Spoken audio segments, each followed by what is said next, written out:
taking time or time out. I can't take the in-between. Asking me for space here in my house. Welcome everybody to Off the Cuff. I am Adam Banks. Thank you for listening to the show.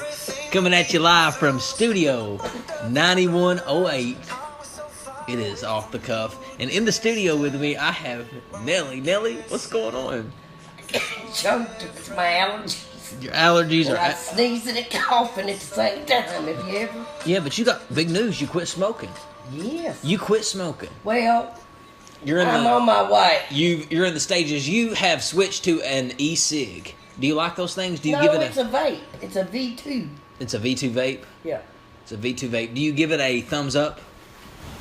It's working for me. Well, how do you use it?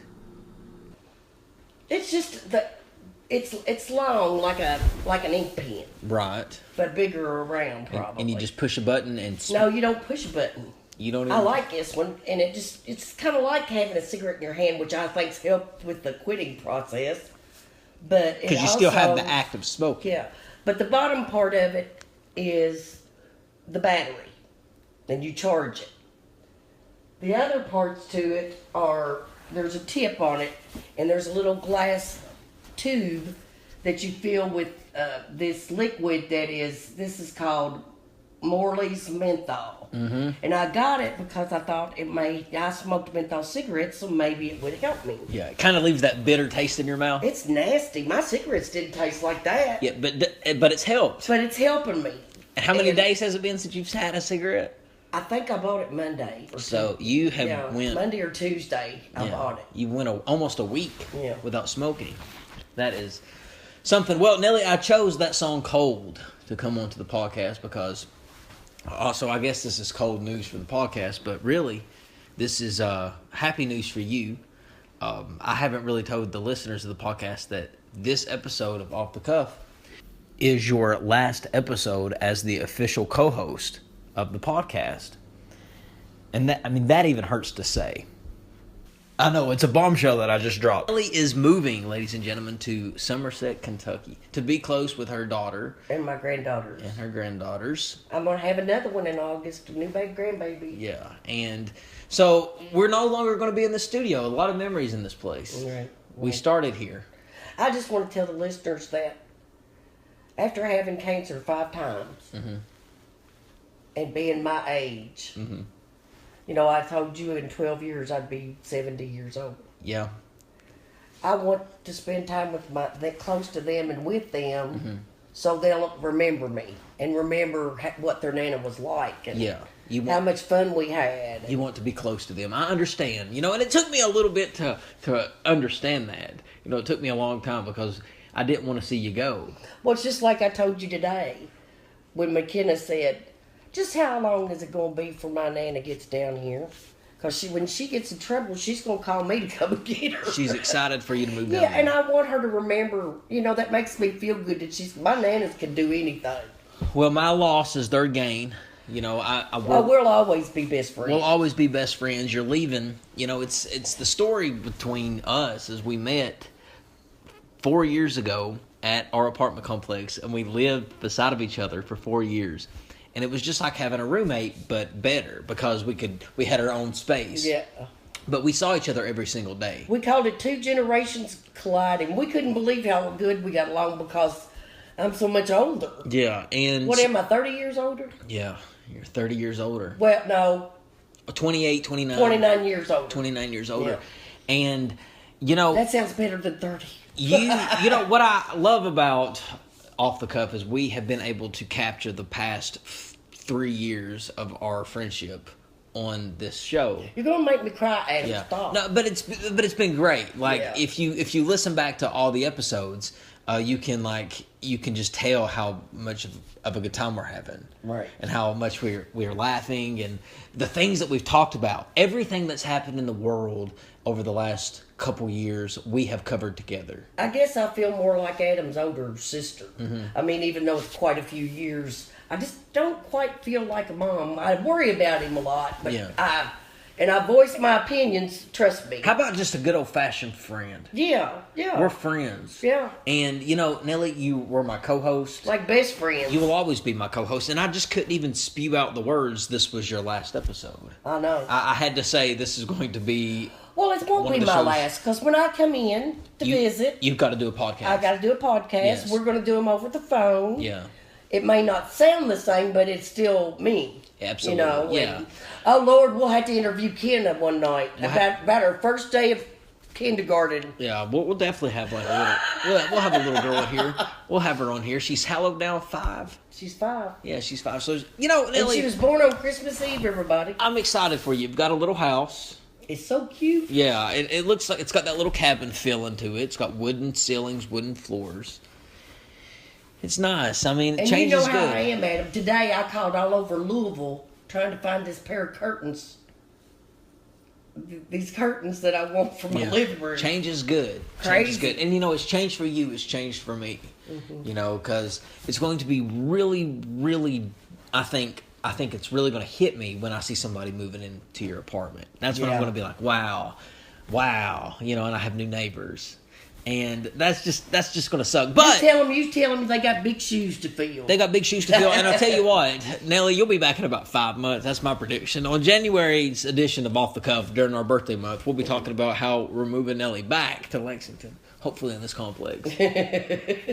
I'm hoping that happens. You know, I mean, I hope everything goes well with you in Somerset. You get along great with your family, but what I'm hoping happens is you are getting along great with them, but you're just living down there and you're just like, no, I can't do this. I can't live here. Because I saw something. People, let me tell you, if you're in jeans and a t-shirt and you got shoes on, you are overdressed in Somerset. I saw something on Hay, Kentucky on WLEX of a man who he put figures on his car, Barbies, action figures, like wrestlers, like just all kinds of stuff on the hood of his car. He was from Somerset. And I was like, man, Nellie, come back. In January, you'll be back. You'll go down there and you'll be like, oh, no, I won't even be too cold to be moving. I'll help you. You have to do it all because I ain't getting out the cold moving. We had a really good winter. And next winter, we got to find you a place so we could sit down and watch Dr. Hector. Oh, my God, no. Yeah, from the Human Centipede. All those times, Nellie. And, you know, the studio's getting a little bare. You started moving stuff out of here. Yeah, I was trying to get some stuff packed. I don't want to wait till the last minute and have it all today. All your shelves are gone. All your shelves No, you got to help me empty. if you will one day. I need you to get some top stuff out for me. Wow. If not, I'll have to climb up there by myself. Nellie, what's been your favorite part about being on this show? Just hanging out with you and us talking about everything and getting mad if we want to at each other or agreeing and always smiling at each other. Always. Or every once in a while we might give each other that, shut up look. But we do. Yeah, you'll give me a look like I ain't. Oh, sometimes I voice it too. Yeah. And I would like to apologize to a lot of people out there for some of the things I've said in the past. Yeah, I mean, we've reached an audience. Audience. Like I said earlier, you have cancer 5 times. You want to live your life and enjoy it and thank God for every single day, every breath you take. But didn't you enjoy this life, living here? Didn't you enjoy it? Yes. I would not take nothing for the 4 years I lived here. Yeah. After I met you especially. It was so much fun. Yeah, we had a lot of fun. Yeah. It was Girl, I broke them in when I got here. I told him, I said, y'all better watch out because I'll probably be the wildest one you got. It was a special 4 years knowing you. It was. Yeah. And like, I mean, it's going to continue, obviously, but like the 4 years that we spent. You've met some of my family and I've met your family. And we just know each other through and through. And we just have a lot of respect for one another. And I know your story, Nellie. You've told me your whole life. Well, I know yours. Yeah. I know everything from like everything that's happened from to when you you were born to kindergarten to, you know. Talking about we've talked about all your marriages. All my cancers, all my surgeries, all my kids, all my stepkids, on everything. Mm-hmm. Husband. Yeah. So you're going to have to come visit. Oh, yes, and I want you to come visit me. Lord, people will have to do one from the pontoon with Cheryl. That'd be fun on Cumberland River. We'll do a podcast. Are you guys just planning on staying on the river? I don't know what we'll do this summer. We'll do all kinds of stuff. Yeah. But shoot, yeah, I'm gonna be out there, be brown as a biscuit. You need to be brown as a biscuit. But you know what? I have all this skin cancer, but you know what? I ain't lived the war. You're leaving in 2 weeks? 3. 3 weeks. Well, 29 days. No. 27 days. Wow. Coming up, it's quick. Well, Nellie, let's give it one good old-fashioned run again for Off the Cuff. Let's do it. Let's do one. Let's do one. A lot going on in the world, Nellie. Did you know that Kelly Ripa replaced, finally, Michael and got a new co-host? Yeah. It's Ryan Seacrest. Seacrest, yes. I'm surprised she got him. Well, ain't you? That right there is going to make money because everything he touches turns to gold. Turns to gold. You know, he's the creator of the Kardashians. It was because I wish he'd share just a little bit. His net I worth, don't even want $1 million. His net worth is unbelievable. Like I can imagine. Like $400 million. In a short period of time. Yeah. Yeah. He's just a likable person. It's impossible to dislike him. He reminds me so much of Dick Clark, and I think that's why Dick Clark loved him so much. He is the Dick Clark of this generation. Yes, I agree. He is the Dick Clark of this generation. I agree. He does the New Year's. He did it with Dick Clark too. Yeah, and now that was Dick Clark passed the baton. His wife still goes with Ryan. Really? Yeah, she still shows up there. That's something, yeah. And I bet you that's something for her to spend New Year's thinking about. Dick husband. Clark was one of those people you thought were going to live forever. I never seen anybody look as perfect as that man did all the time. He aged well. And hardly aged at all. He aged well, but he really did go downhill right at his last days. Well, because he had a stroke. You remember he counted down the New Year's that one day, and it was just very sad. Well, he had a stroke at him. It is sad. I think that was the last year they let him do it. It can happen to you today. Absolutely. You're absolutely right. It was very sad. It happens to babies and kids and everything. But Ryan Seacrest is the new host of Kelly Ripa Show, Ryan and Kelly. I think because that, Kelly Ripa has hit the lottery because Ryan Seacrest is going to take over. It's going to be Ryan and Kelly's show now. They'll be a cute little couple because he ain't real tall. He ain't real tall, no. He's a short guy, and he's good at what he does. He's likable. He's a good interviewer. They both have strong personalities. Very much so. She cracks me up. That little video thing just cracks me up. He has a radio show. It's called On Air. I know it's called On Air with Ryan Seacrest. He's had everything. Yeah, it's from 6 to 10. Well, he does it in L.A. Now he's going to do the show from New York, from a studio in New York. Yeah. I bet he'll be on Jimmy Fallon soon. Probably. And then after that, he's going to do live. Watch, what's that guy's name, Adam? That dark-haired guy that does another late night show? James Corden? No. Seth Meyers? Gone. No. Conan O'Brien? No. Jimmy Kimmel? Yeah. Yeah. What about him? His wife had a baby. Yeah, I saw it. Wasn't that so sad? Did you see? It had such a wonderful ending. Such a blessed moment. Did you see the monologue Jimmy gave? Yes, and he cried. It was so sad. Yeah. But it was so, you could also feel the presence of God, too, because that child was healed. Did you see the new picture that he put up of him? Yeah. It was so cute. Yeah. I mean, what was he said? Oh my God, he's got his daddy's face. I thought it was so cute. Very much so. And he just cried, but that was that said a lot about, to me, who he was as a father and as a human being. Absolutely. Nellie, did you get a chance to watch the Derby? No. Keep On Dreamin' won the Derby. I know it. And I probably would have picked that because I love that. That was always I always used to tell Jim, he'd say something, you're always wanting something. I said, you cannot stop somebody from dreaming. Yeah, Keep On Dreamin' won the Derby. And I didn't watch the Derby this year. I didn't either. I missed it. This is the first time I can ever remember that I missed it. Me too. What was wrong with us? What was we doing? I don't know. I can't remember what we were doing. I don't even remember. I didn't watch coverage. Oh, your brother was here. My brother was here, and he was playing video games. Yeah, and you let him do, he just thinks you're the best thing since peanut butter. He cracks me up. He tells you right now. He loves. He said, I'm so excited about coming to see my big brother. Yeah. The best big brother ever. Yeah, he is in love with video games. Like, I've never seen anybody in love with a video game so much. Do you think he'll grow out of that? May not. There's people today that make money doing that. Yeah, that's what he said. I mean, he would be the one to do it. He loves video games. I mean, he could play for hours. He's such a sweet little boy. He's a sweet, and you know what kind I hate? Kid. I hate to see him grow up too. I know what he's talking about because it seems like you got a lot of challenges. Yeah, he knows coming. that too. Yeah. He's. I want to touch on something that I hadn't discussed with you, but it's very important to me. Okay. I lost one of my girlfriends recently, and it really broke my heart. And we were close when we were middle schoolers. Mm-hmm. Who's this?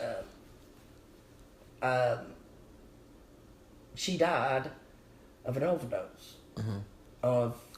I'm assuming, I'm thinking it's probably heroin. Was this recent? How recent? Just God, was it the 23rd or the 5th? Last couple of weeks. Uh-huh. Last couple of weeks. Yeah. Okay. Well, that's sad. So I just want to make people aware too that we've all got to come together to fight this overwhelming drug that's killing people epidemic. left and right. Yeah, people. Old and young. Good people getting on drugs. She was a couple years older than me. Good people getting on them. She's a couple years older than me. It changes people. Oh, And she was such a sweet girl. people overdose. She always had a troubled life, though. I was talking to my dad and my stepmom earlier, and the guy that used to cut our grass, Sonny, cut our grass for years. He died of an overdose the other day. He was just bad on drugs. How old was he? It was probably 50s. Just a She was 59. young, 50s. She was 59, almost 60. It's young. So sad. It breaks your heart. It really is. It's very sad. And it scares me because a lot of these people that are dying that are the older people are my age. Mm-hmm. Or around that, well, everybody. I mean, there's 30-year-old, 40-year-olds. It's getting all generations. We got to do something. Absolutely. Because drugs are getting out of control. I mean, I've seen good people, just people you never would even think would touch them, are getting into them, and it's changing them, and they're heading down a bad path. To me, being a drug addict is the same thing as for some reason or another, one person eventually becomes a murderer. Yeah. There is a path. Usually, there's something besides just plain evil. There's something that's happened in their lives that is. You think drugs turn to murder? You think drugs make people turn to murder? Sometimes, not always. Because it gets people out of their mind. And I do believe that some people are just evil. Yeah. Some people are. But I also want to say that there's people that aren't out there too. Shoot. Yeah. They're just. Well, drugs are bad. Did you ever have DARE in school? The class? DARE? Yes, I used to have the band come to our school. The band? On that day, yeah. What's that? The band? The 9/11, the 911 band. That's what it was called. I've never heard of it. Yeah. The band. The police. So what would you have them do? Police. Why? They would come and play for the kids at school. Play? They were in a band. Instruments, guitars. As Kenna would sing, dying a lying night. So you would get the band to come play. Okay, well, that's good. They loved it. That's good that you had DARE in school. Yeah. That you had DARE for the kids. When you were in school, did you have it? It was Red Ribbon Week. It was drug awareness. When you were in school, did you have DARE? No, you didn't. No. Y'all just did drugs back in the day. I nodded when I was in grade school. I bet, man. That was the 70s, right? Yeah. Mm-hmm. Sex, drugs, and rock and roll back then, Nellie. Oh, my God. In the No, 70s. that was in the 60s and 50s. You was there, too. Shoot. You was there. I was a kid. I was a baby. So when was you a teen? In the 80s? No. Yes. I graduated in 77. So you wasn't a baby in the 70s. I said 60s. You said 60s. I said, no, I was a baby. It was going on in the 70s, too. Good Lord, Adam. It was, Nellie. You gonna miss this, ain't you? You gonna miss what? You aggravate me? Our banter. I don't know. Sometimes it makes me mad. I want to poke you out of there. You'll miss it. Well, Nellie, I will. I love you, I love you too. Before we go, I'm just going to tell you that news that I was going to drop on you. On the way back home, I got a speeding ticket, buddy. I was absolutely flying off the face of the earth. And here comes a cop, and he kind of creeps up to the vehicle. Oh, look. And he's like, got his back turned to me, and I was like, oh, man. So I just rolled up my window, turned my lights on, and I poked my head out, and I said, hey, how you doing? He goes, I'm good. You just going a little fast. And I said, yeah. I said, I'm sorry about that. So you got your license? I said, yeah. He said, you got your insurance? I said, yeah. He said, he kind of winked at me and said, yeah, I'll be right back. I'll get you back on the road. And he was back there for about 20 minutes, and he was typing me up a citation. He'd come back, and he's like, you was going really fast, so I had to write you a ticket. Here's your citation. It's pre-payable. Have a good one. I said, And I looked at it. It's $189, Nellie. I got one for $168 when first time I come back from Florida several years ago. You know why, don't you? I was driving a convertible Camaro from Florida. When's the last time you had one? Ben? Are you serious? Yes. I get them often. Well, Adam, you drive like a fucking maniac. I'm surprised you don't. Woo! I'm driving down the road and I'm flirting with the What was it? 100 and what? 89. Well, you know, mine was 168. Well, and that was back in 2005 or 6. I have to pay that. Maybe I'll get next Friday Incorporated to pay for it. But Nellie, you better slow your ass down. I will. You slow your roll too. Always. Always remember that. Nellie, I love you. I don't drive fast. With all my heart. I love you too, man. It's been such a pleasure. It's been a pleasure. But we're going to continue to have good times. We're going to be on here. We're going to be on the pontoon doing a big... And maybe you and some of the friends could come. We'll have a big... Come over to my apartment, Studio 9305, and we'll do a show live. We've done them up there. Yeah, it won't be 9108 anymore. No, we'll do it up there. We've done plenty up there. We'll do them. But I think about helping him fix his studio to look sort of like this one before I leave. You should. You should. Yeah, you should. Well, Nellie, I mean, a lot of good memories in this place. Oh, yeah. Yeah. Crazy. Right here on this couch. We started on this couch. And this is sitting here doing our show. Yeah. Yeah. That's where we started. He sits on one end of the couch and I sit on the other. I'm usually barefooted. The mic's in the middle. Yeah. Smoking cigarettes that I don't smoke anymore. That you don't smoke anymore. Yeah. Right. I'm doing good, you all. On the next episode that you're on. Keep me in your prayers. On the next episode that you're on, when I ask we'll do another one before I leave. When I ask you, are you still smoking? You better say no. Say no, I ain't smoking. Say no, I ain't smoking. I'm going to. Nellie, it's been a pleasure. It has, Adam. It totally has. Out of all the 80 Can you tell the difference in me since I quit? My voice? After all the 80-some episodes. No coughing. No coughing. Except right in the beginning, We've got plenty of coughs. I wish we had a producer that was good enough to edit. I want some of them crazy laughs. That was good enough to edit some of our moments of you laughing, some of our moments of you just coughing. I think you've coughed probably over 1,000 times. Oh man, I'm telling you, my mother was so funny. And I get all that craziness from my mom. She was hilarious. You do. We had a good childhood. Well, ladies and gentlemen, this has been Adam Banks and Nellie with Off the Cuff. We'll see you in the next episode. Say the prayer for everybody. Or maybe I'll see you in the next episode. Nellie, you better pray for my friends. We will. Nellie, you better be making appearances. I will. You better come and make an appearance down there. I told you we're going to get on that pontoon and do one. We'll see you later. Beer and go on the pontoon. We'll see you later, ladies and gentlemen.